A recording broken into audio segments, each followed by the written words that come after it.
Bible అంటుంది, ఇన్ని సంవత్సరాలు మీరు ఆత్మీయ ఆహారము మీరు సేవిస్తున్నారు, కానీ దాని రుచి మీకు తెలుసా అంటే బైబిల్ అంటుంది ఎవ్వరికి కూడా తెలుసు. దేవుని విషయంలో జాగ్రత్తగా ఉండండి, దేవుని విషయంలో టైం పాటించండి. దేవుని ఆలయంలో మీరు ఇష్టం వచ్చినప్పుడు రావడము మానేయండి. ఆ రోజు ఏమైనా పని ఉంటే పనే చేయండి, కానీ ఇక్కడ వస్తే మీకు ఎలాంటి లాభాలు ఉండవు. ఎందుకంటే దేవుని ఆలయంలో దేవుని ఆరాధన చేసేటప్పుడు సమయము పాటించాలని బైబిల్లో రాయాలి. నువ్వు ఎప్పుడంటే అప్పుడు వస్తా అంటే నీకు నీవే ప్రశ్న చేసుకోవాలి.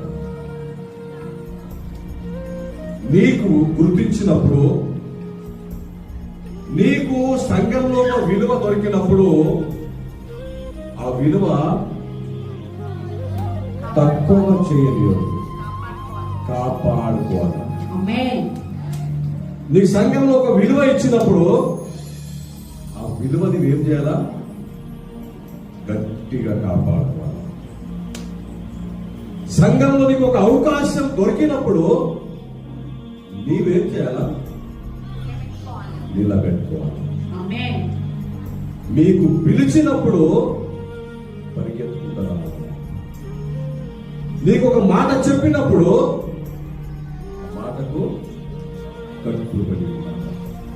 సంఘంలో ఒక చిన్న పని చేసే అవకాశం నీకు దొరికినప్పుడు చాలా సంతోషపడాలి. నేను దేవుని పని చేశాను.